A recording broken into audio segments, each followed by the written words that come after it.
Donc, à la suite du tremblement de terre du 14 août 2021 dans la péninsule sud, l'état d'urgence, comme vous le savez, a été décrété sur cette partie du territoire pour une période d'1 mois. Donc, il en ressortit que plus du tiers de la population de ces départements a été directement affectée par le séisme du 14 août, alors que la population de la péninsule sud représente environ 14,5% de la population totale du pays. Ce séisme de magnitude 7,2 a détruit beaucoup d'infrastructures physiques, notamment dans la ville d'Ekaï, et la situation s'est exacerbée avec le passage de la tempête Grace. Donc les pertes en vie humaine ont déjà dépassé les 2200 morts. Donc les maisons détruites, donc on n'a pas encore fini avec le décompte. Donc c'est dans ce contexte que le pays vient de recevoir de la CICRIF. Alors la CICRIF, c'est la Caribbean Catastrophe Risk Insurance Facility. CICRIF, c'est le sigle. Donc c'est un organisme qui a été mis en place dans la Caraïbe et Haïti depuis 2007 souscrit à cette police d'assurance. Donc de 2007 à aujourd'hui, ça fait beaucoup de temps depuis que Haïti paie régulièrement sa prime d'assurance. Et de l'inscription d'Haïti à cet organisme à aujourd'hui, le pays a déjà reçu à 5 reprises des indemnités de cet organisme. En 2010, après le passage du tremblement de terre, le pays avait reçu à titre d'indemnité un montant de 7 millions de dollars. Après le cyclone Matthew, pour réparer les dégâts causés par les fortes pluviométries, en octobre 2016, le pays avait reçu une indemnité de 23,4 millions de dollars. Pas plus tard que l'année dernière, suite aux inondations causées par le cyclone Laura en août 2020, le pays avait reçu 7,2 millions de dollars. Et là, après le tremblement de terre, donc le mécanisme a été activé et un montant de près de 40 millions de dollars a été octroyé à Haïti au titre d'indemnité.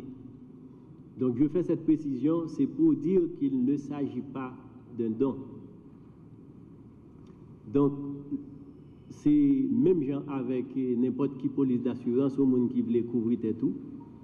Donc ou assurer, et puis si il y a un événement où tu es assuré contre lui-même qui arrive, donc le ça, ou un dédommagement qu'on recevoir qui prend forme d'indemnité.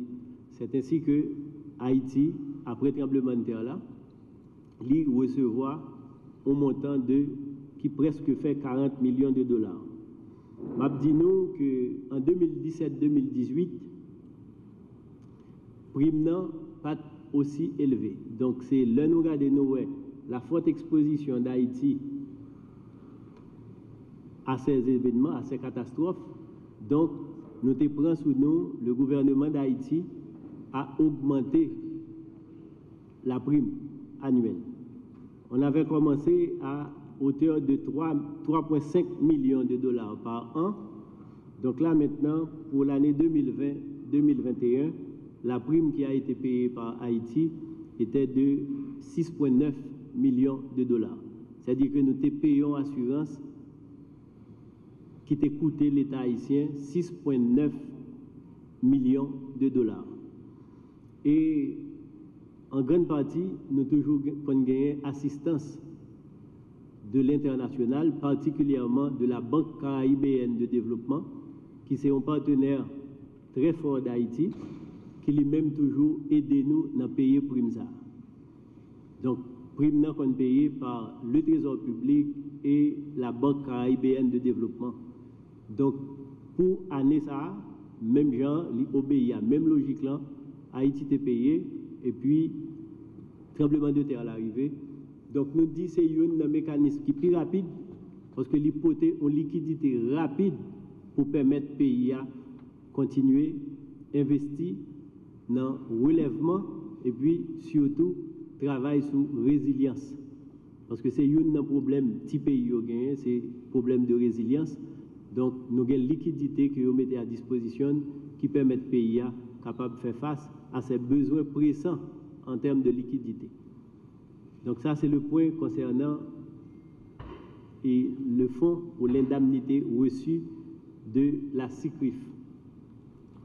Donc, un autre sujet d'actualité, c'est l'allocation DTS. Très certainement, le gouverneur, le moment venu, et pourra vous dire davantage. Donc, comme vous le savez, Haïti est membre du Fonds monétaire international.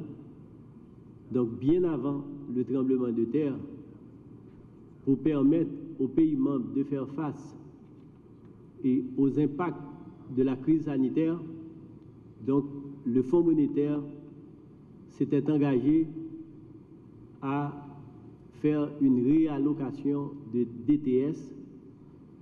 Donc, de cette réallocation, Haïti bénéficie d'une enveloppe de 224 millions de dollars. Et notez bien que cette décision a été prise bien avant le tremblement de terre. C'est pour permettre aux États de faire face aux impacts de la crise sanitaire. Très certainement, on a eu le tremblement de terre le 14 août et le 23 août 2021, le Conseil des gouverneurs du Fonds monétaire international a approuvé cette allocation dont je viens de faire mention et Haïti, comme pays membre, bénéficie d'une enveloppe de 224 millions de dollars. Donc c'est via la Banque de la République d'Haïti, la Banque centrale, et au moment où nous parlons, les équipes de la Banque centrale et du ministère de l'économie et des finances sont en train de travailler sur les modalités de rétrocession de cette enveloppe au Trésor public.